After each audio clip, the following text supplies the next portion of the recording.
السلام علیکم۔ اس ایپیسوڈ کے شروعات میں آپ کائی قبیلے میں دیکھیں گے کہ سپاہیوں کو جھانسا دینے کے لیے عثمان کا ایک سپاہی سلجوکیوں سے کہتا ہے عثمان کو قبیلے کے ارد گرد دیکھا ہے، جلدی سے بھاگو۔ پھر عثمان کا ایک سپاہی توران سپاہی عثمان صاحب کا بھیس بدل کر قبیلے میں چہل قدمی کرتا ہے۔ سلجوکی اس کے پیچھے جاتے ہیں۔ پیچھے سے عثمان صاحب جرکتائے کو لے کر کے قبیلے کے خیمے کی جانب بڑھتے ہیں تو سلجوکی وہاں پر انہیں دیکھ لیتے ہیں۔ وہاں پر عثمان صاحب کی ان کے ساتھ جھڑپ ہوتی ہے تو سب سلجوکیوں کو بے ہوش کرنے کے بعد عثمان صاحب بالا خاتون کے خیمے میں پہنچ جاتے ہیں، جہاں پر بالا خاتون سے ان کی ملاقات ہوتی ہے تو عثمان صاحب کہتے ہیں میری بالا اب حسرت ختم ہو گئی ہے۔ عثمان صاحب بالا خاتون سے ملتے ہیں تو اتنی دیر میں سلجان خاتون اور ملہن بھی وہاں پر آ جاتی ہیں۔ بالا خاتون کہتی ہے جناب سپاہی باہر موجود ہیں تو آپ کیسے آئے ہیں؟ عثمان کہتا ہے سپاہی جانتے ہیں اور گندوز صاحب بھی۔ سلجان کہتی ہے کیا گندوز صاحب سیدھی راہ پہ آگے ہیں یا پھر گندوز صاحب نے اپنی غلطی کو درست کر لیا ہے؟ عثمان صاحب کہتے ہیں یہ تھوڑا مشکل تھا، لیکن گندوز صاحب کی آندھی آنکھوں نے اب ہر چیز دیکھ لی اور حقیقت پہچان گئے ہیں، وزیر کی غداری کو بھی دیکھ لیا ہے۔ ملہن خاتون کہتی ہے جو انہوں نے ہمارے ساتھ کیا ہم بھول جائیں گے؟ عثمان صاحب کہتے ہیں غداری کا انجام واضح ہے می جان، ہم نہیں بھولیں گے۔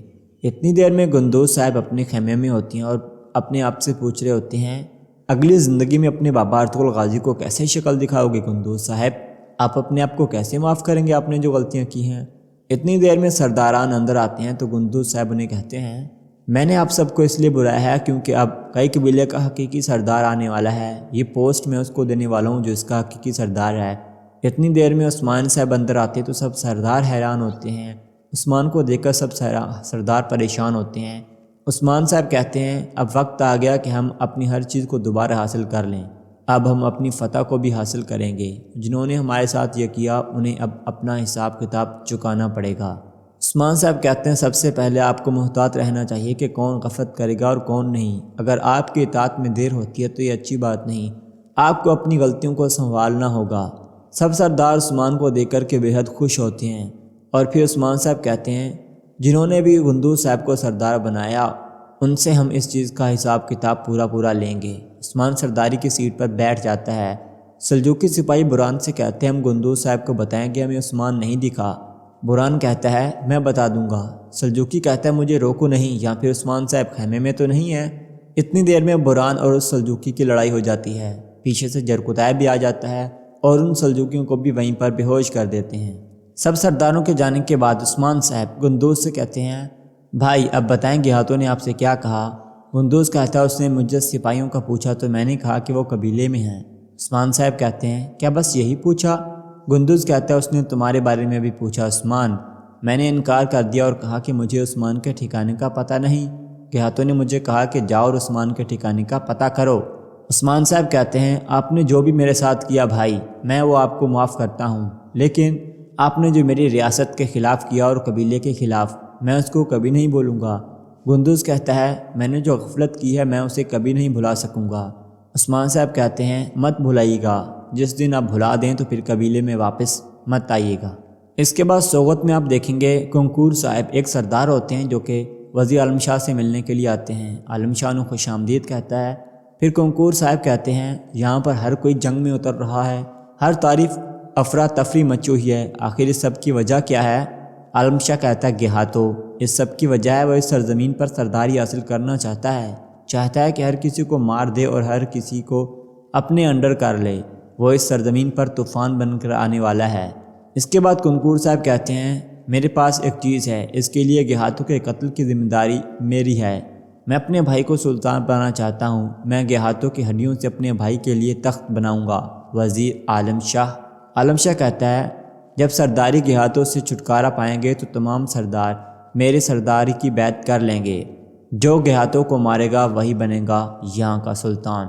کنکور صاحب کہتے ہیں جب میں گہاتوں کو مار رہا ہوں گا تمہارے لیے میرے پاس ایک ذمہ داری ہوگی۔ وزیر عالم شاہ عثمان صاحب نے دسترخوان سجایا ہوتا ہے اور سب کھانا کھا رہے ہوتے ہیں، سب آپس کی باتیں کرتے ہیں اور سب ہنسی خوشی ہوتے ہیں۔ عثمان صاحب گندوز سے کہتے ہیں بھائی آپ نے جن کے ساتھ غلط کیا اب آپ ان سے معافی مانگ لیں۔ گندوز صاحب آگے بڑھتے ہیں، سب سے پہلے سلجان خاتون سے کہتے ہیں امی جان میں نے بہت کچھ غلط کیا، لیکن اب میں معافی کی درخواست کرتا ہوں اور صرف اتنا کہتا ہوں مجھے معاف کر دیں۔ سلجان خاتون کہتی ہے اللہ کا شکر ہے کہ ہم صحیح سلامت ہیں بیٹا۔ اپنا ہاتھ آگے بڑھا دیتی ہے، گندوز ہاتھ چومتا ہے اور سلجان معاف کر دیتی ہے۔ بعد میں ملحن اور بالا بھی معاف کر دیتی ہیں۔ ایگل خاتون بھی یہی کہتی ہے ہماری والدہ صحیح سلامت ہے، ہم اپنے حق آپ کو معاف کرتی ہیں۔ اس کے بعد گندوز اپنی جگہ پر بیٹھ جاتا ہے۔ عثمان صاحب کہتے ہیں کافی دیر کے بعد ہم اس طریقے سے اکٹھے بیٹھ کر یوں کھانا کھا رہے ہیں، مجھے بہت اچھا لگ رہا ہے۔ عثمان صاحب کھانا شروع کر دیتے ہیں اور سب سے کہتے ہیں کہ آپ کھائیے۔ صوت میں کنکور صاحب عالم شاہ سے کہتے ہیں تو عثمان کو بھی اس کی حد یاد دلانا ہوگی۔ عالم شاہ کہتا ہے عثمان بھی گہتوں کو مارنے کا منصوبہ کر رہا ہوگا۔ کنکور صاحب سے عالم شاہ کہتے ہیں آپ کے بھائی نے آپ کو فوج تو دی ہوگی؟ کنکور کہتا ہے نہیں، میں فوج کے بغیر ہی تلاش کروں گا گہتوں کو مارنے کا حق۔ جب میں گہتوں کو ماریں گا تو آپ تمام ترک سرداروں کو سنبھالیں گے، ان کی بغاوت کو ختم کریں گے۔ عالم شاہ کہتا ہے ٹھیک ہے۔ اس کے جاتے عالم شاہ سپاہیوں کو بلاتا ہے اور کہتا ہے کہ کونور کو میرے پاس بلاؤ۔ کھانا کھانے کے بعد عثمان صاحب کہتے ہیں جرکتائے امی جان میں آپ سے جرکتائے اپنے بہادر سپاہی کی شادی ایگل سے کروانے کی اجازت مانگتا ہوں۔ یہ سنتے ہی سلجان خاتون جرکتائے سے کہتی ہیں جرکتائے کیا تم میری لڑکی میری بہادر بیٹی؟ سلجان خاتون کہتی ہیں کہ میری بہادر بیٹی ایگل خاتون کو خوش رکھ سکو گے؟ جرکتائے کہتا ہے جی ہاں۔ سلجان کہتی ہے تو میں تمہیں اجازت دیتی ہوں۔ اس کے بعد جب سب خوش ہو رہے ہوتے ہیں تو عثمان صاحب سے جرکتائے اجازت مانگتا اور کہتا ہے جناب کیا آپ مجھے اجازت دیتے ہیں؟ عثمان کہتا ہے ہاں اجازت ہے تمہیں۔ جرکتائے اٹھ کر کے کہتا ہے اللہ اللہ، اور اللہ کے صدا نعرے لگانا شروع کر دیتا ہے اور کہتا ہے کہ اللہ اکبر۔ اس کی آواز بہت بلند ہوتی ہے تو تمام لوگ وہاں پر بیٹھے مسکرانا شروع کر دیتے ہیں۔ عثمان کہتا ہے جرکتائے سنبھالو خود کو، باہر سپاہی بھی موجود ہیں۔ صبح ہوتے ہی آپ دیکھیں گے کہ اب جرکتائے ایک جگہ کھڑا ہوتا ہے اور تمام سپاہی اس کے کپڑے پہنا رہے ہوتے ہیں۔ بوران کہتا ہے آپ بہت اچھے لگ رہے ہیں جرکتائے۔ جرکتائے کہتا ہے بہت سا کھانا بنانا تاکہ میری شادی میں کوئی بھوکا نہ رہ سکے۔ اس کے بعد سپاہی ایک بکرے کو ذبح کرنے لگتے ہیں تو جرکتائے جاتا ہے اور کھانا کھانا شروع کر دیتا ہے۔ سپاہی اسے روکتے ہیں اور کہتے ہیں کھانا بہت اچھا ہے جرکتائے، تم خود ہی نہ ختم کر دینا۔ جرکتائے کہتا ہے ابھی میرا پیٹ نہیں بھرا بھائیو، مجھے کھانے دو۔ اتنا کھاتا ہے کہ سپاہی اسے پکڑ لیتے ہیں۔ آخر میں بوران کہتا ہے بس کر جاؤ۔ جب جرکتائے بس نہیں کرتا اور بہت خوش ہوتا ہے، سپاہی پوچھتے ہیں تم خوش کیوں ہوں؟ جرکتائے کہتا ہے میں بہت خوش ہوں، آج میری شادی ہونے والی ہے، ایسا لگ رہا ہے جیسے میں اڑ رہا ہوں۔ اس کے بعد بوران اور دوسرا سپاہی اسے اٹھاتے ہیں اور پھر کہتے ہیں چلو تھوڑا سا زیادہ کھا لو۔ جرکتائے اسے اٹھا کر کے دوسری جگہ پر لے جاتے ہیں۔ اس کے بعد عثمان صاحب کو آپ دیکھیں گے جو اپنے گھوڑے کے ساتھ ایک مقام پر آتے ہیں اور کہتے ہیں تم سے پہلے میں اپنے پرانی گھوڑے کاریل کے ساتھ ان سرزمینوں پر آتا تھا، اب سے تم ہی میرے اچھے گھوڑے اور بہادر ہو، اب سے تم ہی میرے ساتھی ہو۔ یہ سرزمینیں ایک جگہ پر نظام عالم لانے کی پابند ہیں، یہ سرزمینیں نظام عالم کو چاہتی ہیں۔